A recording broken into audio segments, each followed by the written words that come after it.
2002 ഇന്ത്യയുടെ ചരിത്രത്തിലെ ഏറ്റവും വലിയ വർഗീയ കലാപങ്ങളിൽ ഒന്നാണ് ഗുജറാത്ത് സാക്ഷ്യം വഹിച്ചത്. തെരുവുകൾ യുദ്ധക്കളങ്ങളായി മാറി, വീടുകൾ ചാരമായി, ആയിരക്കണക്കിന് ആളുകൾക്ക് ജീവൻ നഷ്ടപ്പെട്ടു. അന്നത്തെ ഭയാനകം അതിജീവിച്ചവരെ ഇപ്പോഴും വേട്ടയാടുന്നു. ആ പാടുകൾ ഇന്നും നിലനിൽക്കുന്നു.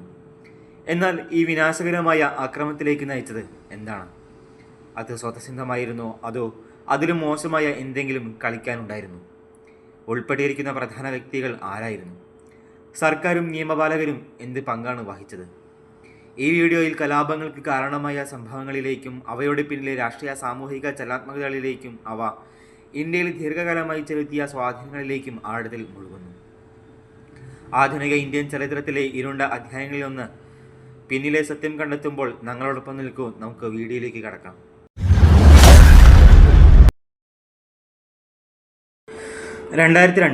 ഫെബ്രുവരി 27 രാവിലെയായിരുന്നു അത്. നൂറുകണക്കിന് യാത്രക്കാരുമായി സബർമതി എക്സ്പ്രസ് ഗുജറാത്തിലൂടെ നീങ്ങുകയായിരുന്നു. അവരിൽ പലരും അയോധ്യയിൽ നിന്ന് മടങ്ങുന്ന ഹിന്ദു തീർത്ഥാടകരുമായിരുന്നു. തീവണ്ടിക്കുള്ളിലെ അന്തരീക്ഷം സജീവമായിരുന്നു. കുടുംബങ്ങൾ ഒരുമിച്ച് യാത്ര ചെയ്യുന്നു. കുട്ടികൾ ജനലിലൂടെ പുറത്തേക്ക് നോക്കുന്നു. കർഷകരുടെ സംഘങ്ങൾ മതപരമായ സ്തുതികൾ ആലപിക്കുന്നു. മുൻകാലങ്ങളിൽ വർഗീയ സംഘർഷങ്ങൾ നടന്നിരുന്ന ഗോധര പട്ടണത്തിലൂടെയാണ് ട്രെയിൻ കടന്നു പോകേണ്ടിയിരുന്നത്. എന്നാൽ അന്ന് എന്താണ് സംഭവിക്കാൻ പോകുന്നതെന്ന് ആർക്കും പ്രവചിക്കാൻ കഴിഞ്ഞില്ല. തീവണ്ടി ഗോധര റെയിൽവേ സ്റ്റേഷനിൽ എത്തിയപ്പോൾ സമയം വൈകി. ഈ കാലതാമസം യാത്രക്കാർക്കിടയിൽ നിരാശ ഉളവാക്കി. സ്റ്റേഷനിൽ അല്പനേരം നിർത്തിയപ്പോൾ പ്ലാറ്റ്ഫോമിലെ ചില യാത്രക്കാരും പ്രാദേശിക കച്ചവടക്കാരും തമ്മിൽ വാക്കേറ്റമുണ്ടായതായി റിപ്പോർട്ടുണ്ട്. സാഹചര്യം കൃത്യമായി പ്രേരിപ്പിച്ചതിന് സാക്ഷികൾ പിന്നീട് പരസ്പര വിരുദ്ധമായ വിവരണങ്ങൾ നൽകി. ചായയ്ക്കും ലഘുഭക്ഷണത്തിനും പണം നൽകുന്നതിനെ ചൊല്ലി തർക്കമുണ്ടെന്ന് ചിലർ അവകാശപ്പെട്ടു. മറ്റുള്ളവർ ഇത് വർഷങ്ങളായി പുകഞ്ഞുകൊണ്ടിരിക്കുന്ന മതപരമായ സംഘർഷങ്ങളുടെ ഫലമാണെന്ന് അഭിപ്രായപ്പെട്ടു. കാരണം എന്തുതന്നെയായാലും ട്രെയിൻ ഉടൻ സ്റ്റേഷനിൽ നിന്ന് പുറപ്പെട്ടു. പക്ഷെ അത് അധിക ദൂരം എത്തിയില്ല. 1 കിലോമീറ്റർ ദൂരത്തേക്ക് നീങ്ങിയപ്പോൾ മുസ്ലിമുകൾ തിങ്ങിപ്പാർക്കുന്ന സിഗ്നൽ ഫാലിയയ്ക്ക് സമീപം അത് പെട്ടെന്ന് നിന്നു. പെട്ടെന്നൊരു ജനക്കൂട്ടം പ്രത്യക്ഷപ്പെട്ടു. ചിലർ ഇതിന് മുൻകൂട്ടി ആസൂത്രണം ചെയ്തതാണെന്ന് പറയുന്നു. മറ്റുള്ളവർ ഇത് നേരത്തെയുള്ള വഴക്കിനോടുള്ള സ്വാഭാവിക പ്രതികരണമാണെന്ന് വിശ്വസിക്കുന്നു. ട്രെയിനിന് നേരെ കല്ലേറുണ്ടായി. ജനാലകൾ തകർത്തു. നിമിഷങ്ങൾക്കകം അരാജകത്വം പൊട്ടിപ്പുറപ്പെട്ടു. തുടർന്ന് S6 കോച്ചിൽ തീപിടുത്തമുണ്ടായി. കമ്പാർട്ട്മെന്റിൽ ഉണങ്ങിയ തടിയുടെ അകത്തളങ്ങളാൽ തീജ്വാലകൾ അതിവേഗം പരഭ്രാന്തി പരന്നു. അകത്ത് കുടുങ്ങിയ യാത്രക്കാർ സഹായത്തിനായി നിലവിളിച്ചു. പൂട്ടിയ വാതിലുകളും ജനലുകളും ഇടിച്ചു. കടുത്ത ചൂടും പുകയും കാരണം രക്ഷപ്പെടാൻ ഏറെക്കുറെ അസാധ്യമായി. ചിലർ ജനാലകളിൽ നിന്ന് ചാടി. പൊള്ളലുകളും പരിക്കുകളും സഹിച്ചു. എന്നാൽ അനേകർക്ക്, സ്ത്രീകളും കുട്ടികളും ഉൾപ്പെടെ ആകെ 59 പേർക്ക് യാത്രാഭാഗ്യമുണ്ടായില്ല. അവർ നരകത്തിൽ ജീവനോടെ ചുട്ടരിച്ചു. എന്താണ് തീപിടുത്തത്തിന് കാരണം? ആ ചോദ്യം വിവാദത്തിന് കേന്ദ്രമായി അവശേഷിക്കുന്നു. കോച്ചിന് തീയിടുന്നതിന് മുമ്പ് പെട്രോൾ ഒഴിച്ച ജനക്കൂട്ടം ബോധപൂർവം തീ കൊളുത്തുകയായിരുന്നു എന്നാണ് ഔദ്യോഗിക അന്വേഷണത്തിൽ പിന്നീട് വ്യക്തമായത്. എന്നിരുന്നാലും ഇതൊരു അപകടമായിരിക്കാം, ഒരുപക്ഷെ ട്രെയിനിനുള്ളിലെ അപകടം മൂലമാകാം എന്നവകാശപ്പെടുന്ന ഇതര സിദ്ധാന്തങ്ങൾ ഉയർന്നു വന്നു. 2002 ഫെബ്രുവരി 28 രാവിലെ ഗുജറാത്ത് സംസ്ഥാനം വിറങ്ങലിച്ചു. ഒരു ദിവസം മുമ്പ് ദാരുണവും ഭയാനകവുമായൊരു സംഭവം രാജ്യത്തെ നടുക്കിയിരുന്നു. ഗോധരയിൽ 59 ഹിന്ദു തീർത്ഥാടകർക്ക് ജീവൻ നഷ്ടപ്പെട്ട ഒരു ട്രെയിൻ കത്തിച്ചു. പിന്നീടുണ്ടായത് ഇന്ത്യയുടെ സമീപകാല ചരിത്രത്തിലെ ഏറ്റവും ഇരുണ്ട അധ്യായങ്ങളിലൊന്നായി മാറുന്ന അക്രമത്തിൻ്റെ ഒരു തരംഗമായിരുന്നു. പ്രതികാരം അതിവേഗം വന്നു. അത് സങ്കല്പിക്കാനാവാത്ത രോഷത്തോടെ വന്നു. ഗുജറാത്തിന് മുകളിൽ സൂര്യൻ ഉദിച്ചപ്പോൾ വലിയ ജനക്കൂട്ടം കോപാകുലരും പ്രതികാര ബുദ്ധികളും ആയുധങ്ങളുമായി ഒത്തുകൂടാൻ തുടങ്ങി. ഗോധര ട്രെയിൻ ആക്രമണത്തിന് പ്രതികാരം ചെയ്യുക എന്നൊരൊറ്റ ലക്ഷ്യത്തോടെ അവർ മുസ്ലിം അയൽപ്പക്കങ്ങളിലേക്ക് ഒഴുകി. പിന്നീട് നടന്നത് ഒരു കലാപമായിരുന്നു. അത് ആസൂത്രിതവും ക്രൂരവുമായ കൂട്ടക്കൊലയായിരുന്നു. അഹമ്മദാബാദിൽ വീടുകൾ കത്തിനശിച്ചതോടെ അന്തരീക്ഷത്തിൽ പുക പടർന്നു. നരോദ പാടിയ, ഗുൽബർഗ് സൊസൈറ്റി തുടങ്ങിയ പ്രദേശങ്ങളിലേക്ക് ജനക്കൂട്ടം ഇരച്ചുകയറി. ഭയാനകതയുടെ വ്യാപ്തിയിൽ ഓർമ്മയിൽ പതിഞ്ഞ സ്ഥലങ്ങൾ. മുസ്ലിങ്ങൾ തിങ്ങിപ്പാർക്കുന്ന പ്രദേശമായ നരോദ പാടിയ ജനക്കൂട്ടം വളഞ്ഞു. ഭയചകിതരായ ആളുകൾ ഒളിക്കാൻ ശ്രമിച്ചു. ചിലർ അടുത്തുള്ള വീടുകളിലേക്ക് പലായനം ചെയ്തു. മറ്റുള്ളവർ അകത്ത് പൂട്ടി.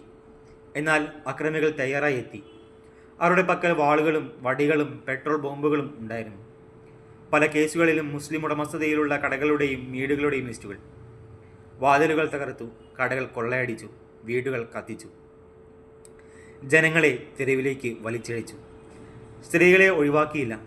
കൂട്ടബലാത്സംഗങ്ങളുടെ ഭയാനകമായ വിവരണങ്ങൾ പുറത്തു വന്നു. തെളിവുകൾ നശിപ്പിക്കാൻ ഇരകളെ പിന്നീട് ജീവനോടെ ചുട്ടരിച്ചു. മാതാപിതാക്കളുടെ കൺമുന്നിൽ വെച്ചാണ് കുട്ടികൾ കൊല്ലപ്പെട്ടത്. അക്രമം യാദൃശ്ചികമായിരുന്നില്ല. അത് ലക്ഷ്യം വെച്ചുള്ളതും മനഃപൂർവ്വം ക്രൂരതയോടെ നടപ്പിലാക്കുകയുമാണ്.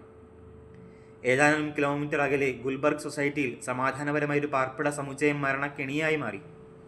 മുൻ പാർലമെന്റ് അംഗം എഹ്സാൻ ജാഫ്രി അവിടെ താമസിച്ചിരുന്നു. ജനക്കൂട്ടം സമുച്ചയം വളർന്നതോടെ നിരാശരായ നിവാസികൾ പോലീസിനെയും പ്രാദേശിക നേതാക്കളെയും മുഖ്യമന്ത്രിയുടെ ഓഫീസിലേക്ക് പോലും വിളിച്ചു. എന്നാൽ സഹായമൊന്നും ലഭിച്ചില്ല.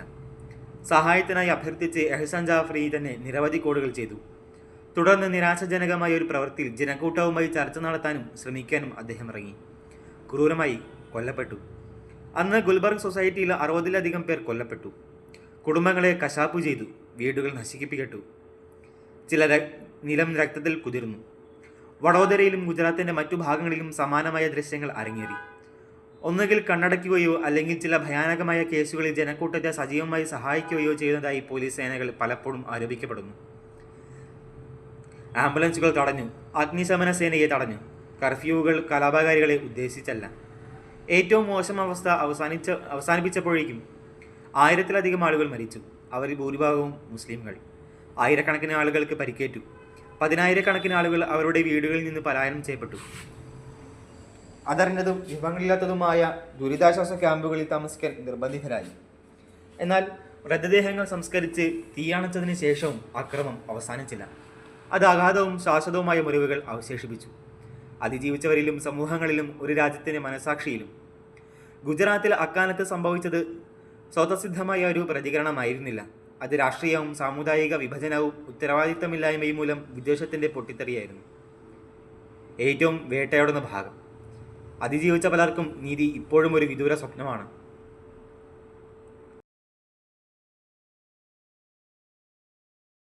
വർഷം 2002. ഗോദറിലെ ഒരു ട്രെയിൻ കമ്പാർട്ട്മെന്റിന് തീപിടിച്ചു. ആധുനിക ഇന്ത്യൻ ചരിത്രത്തിലെ ഏറ്റവും ഇരുണ്ടതും രക്തരൂക്ഷിതവുമായ അധ്യായങ്ങളിലൊന്നായിരുന്നു പിന്നീടുണ്ടായത്. ഗുജറാത്ത് കലാപം. 1000-ലധികം ആളുകൾ കൊല്ലപ്പെട്ടു. ആയിരക്കണക്കിന് ആളുകൾ കൂടി പലായനം ചെയ്തു. അരാജകത്വങ്ങൾക്കിടയിൽ ചോദ്യങ്ങളുടെ കൊടുങ്കാറ്റ് വീശാൻ തുടങ്ങി. അത് ഭരണപരാജയം മാത്രമായിരുന്നു, അതോ അതിലും ആഴത്തിലുള്ള എന്തെങ്കിലും ഉണ്ടായിരുന്നു? ഇരുണ്ട എന്തെങ്കിലും. അക്രമം അതിവേഗം പടർന്നു. അയൽപ്പക്കങ്ങൾ മുഴുവൻ ചാരമായി. ജനക്കൂട്ടം വീടുകളിലും കടകളിലും ആരാധനാലയങ്ങളിലും ഇരച്ചുകയറി.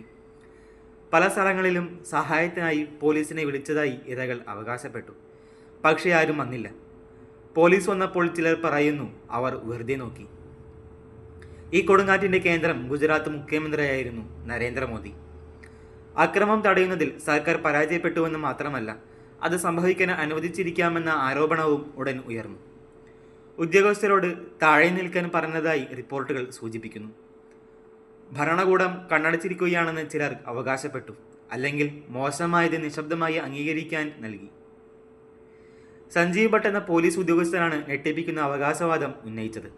ഒരു ഉന്നതതല യോഗത്തിൽ താൻ പങ്കെടുത്തിരുന്നു.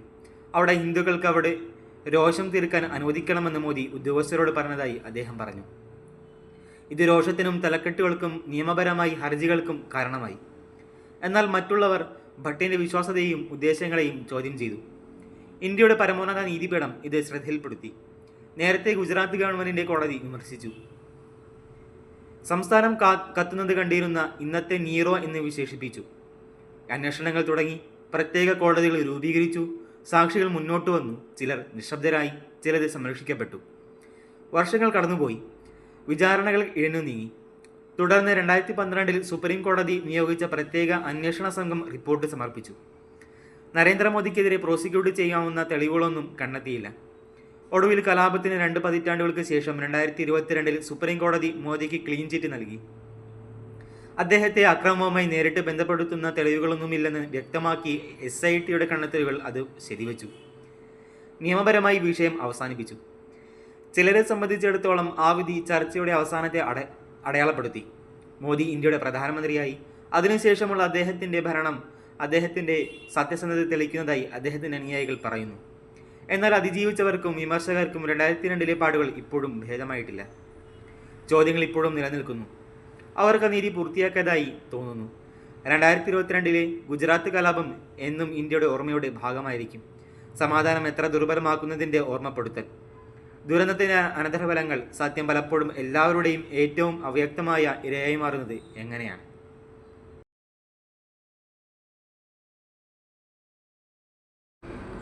2002 ഗുജറാത്ത് കലാപത്തിന് ശേഷം ഒരു ജനത നീതിക്കായി കാത്തിരുന്നു. അക്രമം 1000-ലധികം ആളുകളുടെ ജീവൻ അപഹരിച്ചു, കൂടുതലും മുസ്ലിങ്ങൾ. ഭയങ്കരവും ഹൃദയഭേദകവും എണ്ണമറ്റ ഉത്തരമില്ലാത്ത ചോദ്യങ്ങളും അവശേഷിപ്പിച്ചു. എന്നാൽ നീതി എല്ലായ്പ്പോഴും എന്ന പോലെ സങ്കീർണമായിരുന്നു. അത് പെട്ടെന്ന് വന്നില്ല. വന്നപ്പോൾ വിവാദങ്ങളുടെ പാളികളും സമ്മിശ്ര വിധികളും പൊതുജനാഭിപ്രായത്തിൽ ആഴത്തിലുള്ള വിഭജനവും വന്നു. ആധുനിക ഇന്ത്യൻ ചരിത്രത്തിലെ ഏറ്റവും ഇരുണ്ട അധ്യായങ്ങളിലൊന്നിനെ തുടർന്നുണ്ടായ അന്വേഷണങ്ങളിലേക്കും നിയമ നടപടികളിലേക്കും ഇന്ന് നമ്മൾ മുഴുകുകയാണ്. കലാപത്തിന് വർഷങ്ങൾക്ക് ശേഷം ജനരോഷം വർദ്ധിക്കുകയും മാധ്യമ റിപ്പോർട്ടുകളിലും സിവിൽ സൊസൈറ്റി ശ്രമങ്ങളിലൂടെയും തെളിവുകൾ പുറത്തുവരാൻ തുടങ്ങുകയും ചെയ്തപ്പോൾ ഇന്ത്യൻ സുപ്രീം കോടതി ഇടപെട്ടു. 2008 കലാപത്തിലെ ഏറ്റവും ഭയാനകമായ ചില സംഭവങ്ങൾ പുനരന്വേഷിക്കാൻ ഒരു സ്പെഷ്യൽ ഇൻവെസ്റ്റിഗേഷൻ ടീമിനെ രൂപീകരിക്കാൻ ഉത്തരവിട്ടു.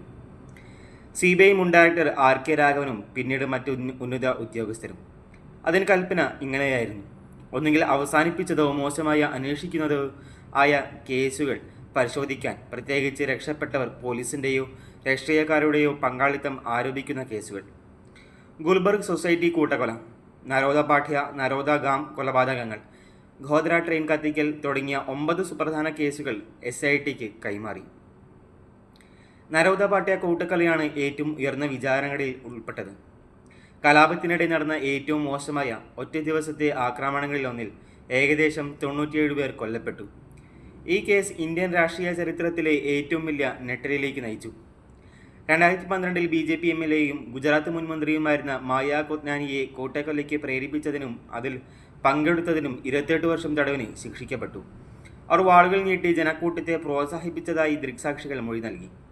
അവർ ഒരു വാഹനവ്യൂഹവുമായി നീങ്ങുമ്പോൾ ഒരു ടെറസിൽ നിന്ന് അവരെ കണ്ടതായി അവരിൽ ഒരാൾ അവകാശപ്പെട്ടു. എന്നാൽ മതിയായ തെളിവുകളില്ലെന്നും സാക്ഷിമൊഴികളിലെ വൈരുദ്ധ്യങ്ങളും ചൂണ്ടിക്കാട്ടി 2018 ഗുജറാത്ത് ഹൈക്കോടതി അവരെ വെറുതെ വിട്ടു. അവർ പ്രദേശത്തുണ്ടായിരുന്നപ്പോൾ അക്രമത്തിൽ മായ കൊത്നാനിയുടെ കൃത്യമായ പങ്ക് ന്യായമായും സംശയാതീതവുമായി തെളിയിക്കാൻ കഴിഞ്ഞിട്ടില്ലെന്ന് കോടതി പറഞ്ഞു. പിന്നെ ബജ്രംഗ് ദളിൻ്റെ നേതാവ് ബാബു ബജ്രംഗി ഉണ്ടായിരുന്നു. നരോദ പാഠ്യ കൊലപാതകങ്ങളിൽ അദ്ദേഹത്തിൻ്റെ പങ്ക് ശീതളനീയമായി വിശേഷിക്കപ്പെട്ടു. 2007 തെഹൽകാസ്റ്റിംഗ് ഓപ്പറേഷനിൽ താൻ ഗർഭിണികളെ വെട്ടിമുറിച്ച് ആളുകളെ ജീവനോടെ കത്തിച്ചതിനെക്കുറിച്ച് വീമ്പിളക്കുന്നത് ക്യാമറയിൽ കുടുങ്ങി. ജീവപര്യന്തം തടവിന് ശിക്ഷിക്കപ്പെട്ടു. അവൻ്റെ ശിക്ഷ ഇന്നുവരെ ഉറച്ചു നിൽക്കുന്നു. ഗുൽബർഗ് സൊസൈറ്റി കൂട്ടക്കൊലയുടെ കൊല്ലപ്പെട്ട മുൻ കോൺഗ്രസ് MP എഹ്സാൻ ജാഫറിയുടെ വിധവ സാക്കിയ ജാഫറിയുടെ നിയമപരമായ അനന്തരഫലങ്ങളിൽ നിന്നുള്ള ഏറ്റവും വൈകാരികമായ കഥയാണ്. 2002 ഫെബ്രുവരി 28 ഒരു ജനക്കൂട്ടം അഹമ്മദാബാദിലെ റെസിഡൻഷ്യൽ സൊസൈറ്റിയിൽ അതിക്രമിച്ചു കയറി. എഹ്സാൻ ജാഫ്രി പലതവണ പോലീസിനെ വിളിച്ചിരുന്നു. സംസ്ഥാനത്തെ ഉന്നത ഉദ്യോഗസ്ഥരുമായി ബന്ധപ്പെടാൻ പോലും അദ്ദേഹം ശ്രമിച്ചതായി റിപ്പോർട്ടുണ്ട്. എന്നാൽ സഹായമൊന്നും ലഭിച്ചില്ല. 68 പേർക്കൊപ്പം ക്രൂരമായി കൊല ചെയ്യപ്പെട്ടു. സാക്കിയ രക്ഷപ്പെട്ടു. പക്ഷേ അവരുടെ ജീവിതം എന്നേക്കുമായി മാറി.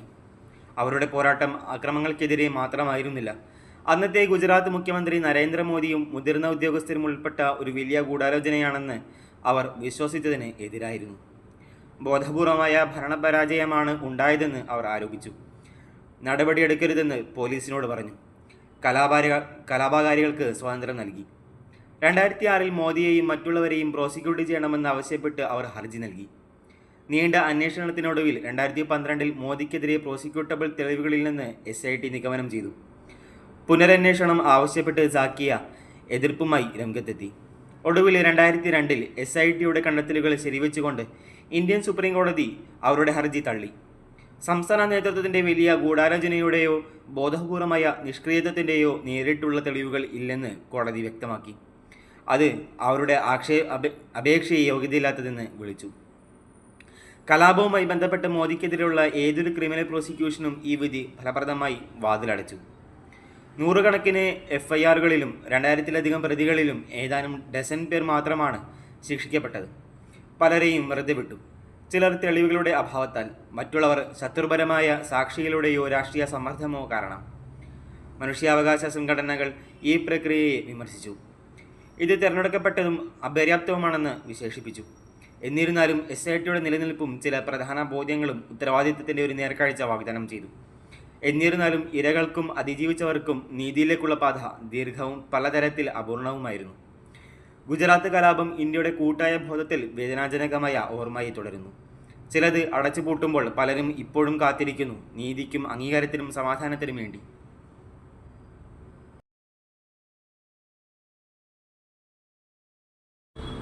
2002 വസന്തകാലത്ത് ഗുജറാത്ത് സ്വതന്ത്ര ഇന്ത്യയുടെ ചരിത്രത്തിലെ ഏറ്റവും കറുത്ത അധ്യായങ്ങളിലൊന്ന് സാക്ഷ്യം വഹിച്ചു. ഗോദ്ര ട്രെയിനിൽ കത്തിച്ചതിനെ തുടർന്നുണ്ടായ അക്രമത്തിൽ 1000-ലധികം പേർ മരിച്ചു, കൂടുതലും മുസ്ലിങ്ങൾ.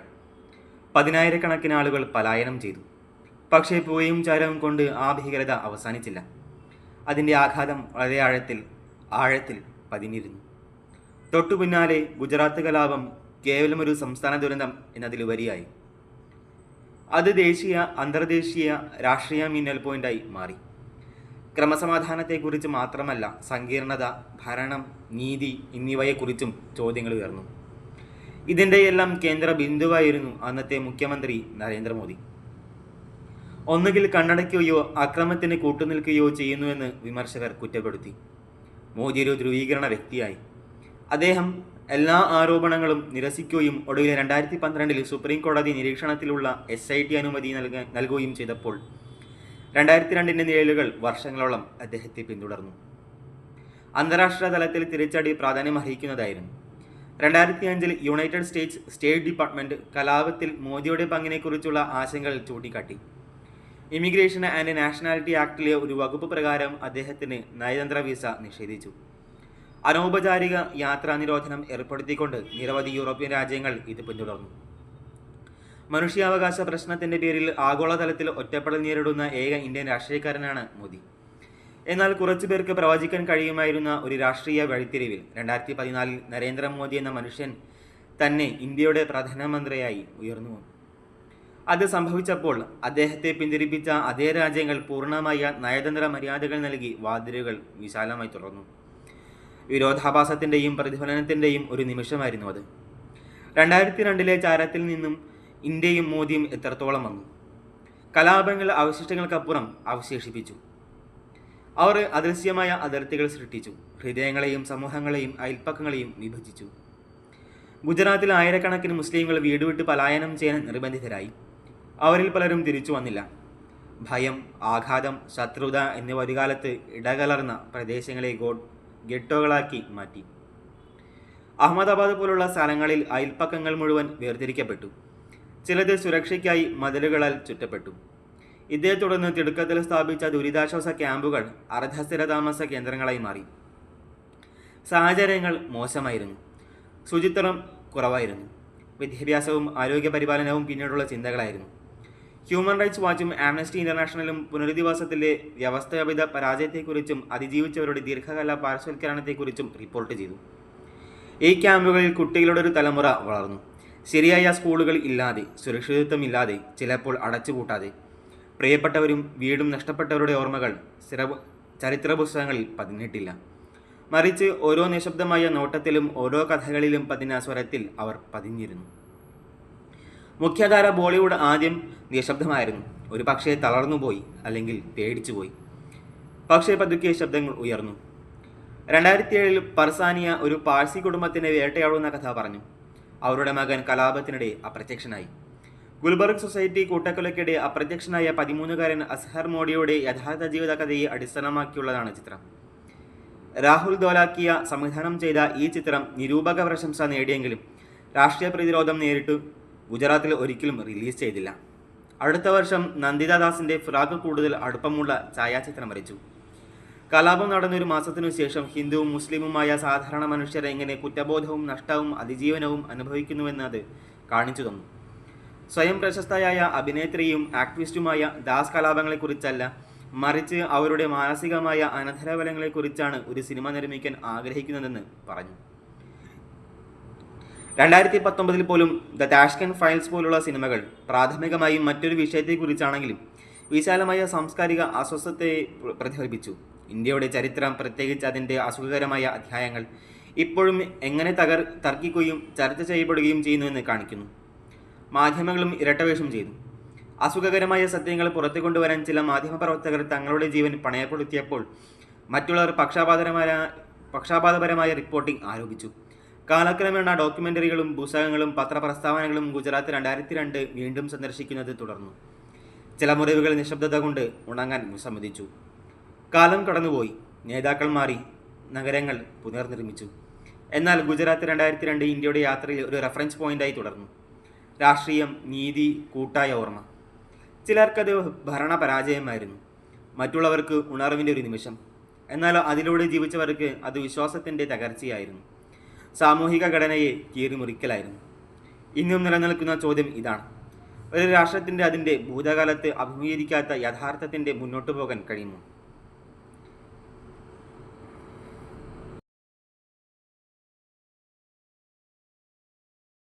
ഇന്ത്യയുടെ ജനാധിപത്യ ചരിത്രത്തിലെ ഏറ്റവും ഇരുണ്ടതും വേദനാജനകവുമായ അധ്യായങ്ങളിലൊന്നാണ് ഗുജറാത്ത് കലാപം. ആയിരക്കണക്കിന് ജീവിതങ്ങൾ തകർന്നു, സ്വപ്നങ്ങൾ കത്തിക്കരിഞ്ഞു. നീതി ഭാഗികമായി വിതരണം ചെയ്തെങ്കിലും ഇപ്പോഴും പലർക്കും അപൂർണമായി തോന്നുന്നു. 2002 പാടുകൾ തലമുറയായി കുടുംബങ്ങളെ വേട്ടയാടുന്നു. എന്നാൽ നമ്മൾ സ്വയം ചിന്തിക്കണം, ചോദിക്കണം: നമ്മൾ ശരിക്കും എന്തെങ്കിലും പഠിച്ചിട്ടുണ്ടോ? നമ്മുടെ രാജ്യത്തെ നിർവചിക്കുന്ന മൂല്യങ്ങൾ, നീതി, സമത്വം, സ്വാതന്ത്ര്യം, സാഹോദര്യം എന്നിവ നാം ഉയർത്തിപ്പിടിച്ചിട്ടുണ്ടോ? നമ്മുടെ റിപ്പബ്ലിക്കിൻ്റെ ആത്മാവായ നമ്മുടെ ഭരണഘടന ഉറപ്പു നൽകുന്നു. ആർട്ടിക്കിൾ 14 നിയമത്തിന് മുന്നിൽ തുല്യത. It guarantees equality before the law and equal protection of the laws to all people within India. It is a fundamental right that applies to citizens, foreigners and legal. Indian ഭരണഘടനയുടെ article 14 നിയമത്തിന് മുന്നിൽ സമത്വവും ഇന്ത്യയിലുള്ള എല്ലാ ആളുകൾക്കും നിയമങ്ങളുടെ തുല്യ സംരക്ഷണവും ഉറപ്പു നൽകുന്നു. ഇത് പൗരന്മാർക്കും വിദേശികൾക്കും നിയമപരമായും ബാധകമായ ഒരു മൗലികാവകാശമാണ്. ആർട്ടിക്കിൾ 21 ജീവന്റെയും വ്യക്തി സ്വാതന്ത്ര്യത്തിൻ്റെയും സംരക്ഷണം. Article 21 of the Indian Constitution guarantees the fundamental right to protection of life and personal liberty, stating that no person shall be deprived of their life or personal liberty except according to procedure established by law. Indian ഭരണഘടനയുടെ article 21 ജീവനും വ്യക്തി സ്വാതന്ത്ര്യവും സംരക്ഷിക്കാനുള്ള മൗലിക അവകാശം ഉറപ്പു നൽകുന്നു. നിയമം അനുശാസിക്കുന്ന ഒരു നടപടിക്രമങ്ങൾക്കനുസൃതമല്ലാതെ ഒരു വ്യക്തിയുടെയും ജീവിതമോ വ്യക്തി സ്വാതന്ത്ര്യമോ ഹാനിക്കരുതെന്ന് പ്രസ്താവിക്കുന്നു. Article 19(1)(a) സംസാര സ്വാതന്ത്ര്യം. Article 19(1)(a) of the Indian Constitution guarantees the fundamental right to freedom of speech and expression to all citizens, encompassing various forms of expression and including the freedom of the press, but is subject to reasonable restrictions for the sake of national interest and public order. Indian ഭരണഘടനയുടെ article 19(1)(a) എല്ലാ പൗരന്മാർക്കും സംസാര സ്വാതന്ത്ര്യത്തിനും അഭിപ്രായ സ്വാതന്ത്ര്യത്തിനുമുള്ള മൗലികാവകാശം ഉറപ്പു നൽകുന്നു. അത് വിവിധ തരത്തിലുള്ള അഭിപ്രായ പ്രകടനങ്ങൾ ഉൾക്കൊള്ളുന്നു. കൂടാതെ മാധ്യമ സ്വാതന്ത്ര്യം ഉൾപ്പെടെ ദേശീയ താൽപ്പര്യത്തിനും പൊതുക്രമത്തിനും വേണ്ടി ന്യായമായ നിയന്ത്രണങ്ങൾക്ക് വിധേയമാണ്. Article 25 മതസ്വാതന്ത്ര്യം. Article 25 of the Indian Constitution guarantees the freedom of conscience and the right to freely profess, practice and propagate religion subject to public order, morality and health and other provisions of the Constitution. Indian ഭരണഘടനയുടെ article 25 പൊതുക്രമം, ധാർമ്മികത, ആരോഗ്യം, ഭരണഘടനയുടെ മറ്റ് വ്യവസ്ഥകൾ എന്നിവയ്ക്ക് വിധേയമായി സ്വാതന്ത്ര്യം മതം വിശ്വസിക്കാനും ആചരിക്കാനും പ്രചരിപ്പിക്കാനുമുള്ള മനസാക്ഷിയുടെ സ്വാതന്ത്ര്യവും അവകാശവും ഉറപ്പു നൽകുന്നു. എന്നിട്ടും യോജിപ്പിനുമേൽ വിദ്വേഷം വിജയിക്കുമ്പോൾ ഈ ലേഖനങ്ങൾ വെറും വാക്കുകളായി മാറുന്നു. ഒരു രാഷ്ട്രമെന്ന നിലയിലും മനുഷ്യരെന്ന നിലയിലും നാം ഓർക്കണം, മഹാഉപനിഷത്തിൽ വാസുദേവ കുടുംബകം എന്ന് ലോകം ഒരു കുടുംബമാണെന്ന് പറയുന്നു. ഭഗവത്ഗീതയിൽ നിന്ന് ഭഗവാൻ കൃഷ്ണൻ പറയുന്നു, സമത്വം യോഗ ഉജത്യേ, മനസ്സിൻ്റെ സമനിലയെ യോഗ എന്ന് പറയുന്നു. നമുക്ക് കോപമായ പ്രതികാരമോ ആഘാത സമനിലയ്ക്കും അനുകമ്പയ്ക്കും നീതിക്കും വേണ്ടി പരിശ്രമിക്കാം. മഹാഭാരതത്തിൽ യുധിഷ്ഠിരൻ പറയുന്നു, അഹിംസ പരമോധർമ്മ, അഹിംസയാണ് പരമോന്നത കർത്തവ്യം. ഖുർആനിൽ നിന്ന് സൂറൽ മാഇദയിൽ ഇങ്ങനെ പറയുന്നു, أنه من قتل نفسا بغير نفس أو فساد في الأرض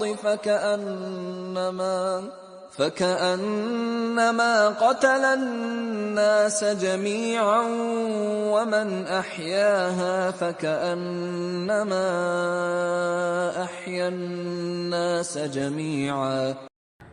മറ്റൊരാളെ കൊന്നതിനു പകരമായോ ഭൂമിയിൽ കുഴപ്പമുണ്ടാക്കിയതിൻ്റെ പേരിലോ അല്ലാതെ വല്ലവനും ഒരാളെ കൊലപ്പെടുത്തിയാൽ അത് മനുഷ്യരെ മുഴുവൻ കൊലപ്പെടുത്തിയതിന് തുല്യമാകുന്നു.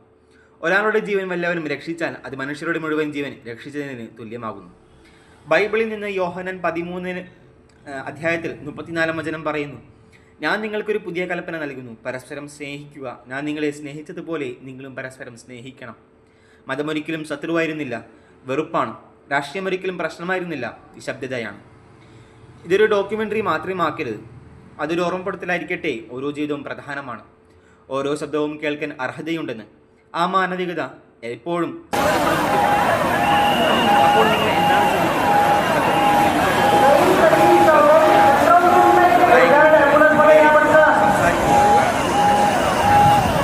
ഓർക്കുക, എല്ലാവർക്കും സ്നേഹവും അന്തസ്സും അവകാശങ്ങളും നൽകുന്നത് ദാനമല്ല, അതൊരു ഉത്തരവാദിത്തമാണ്.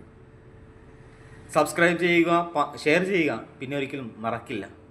നന്ദി, നമസ്കാരം.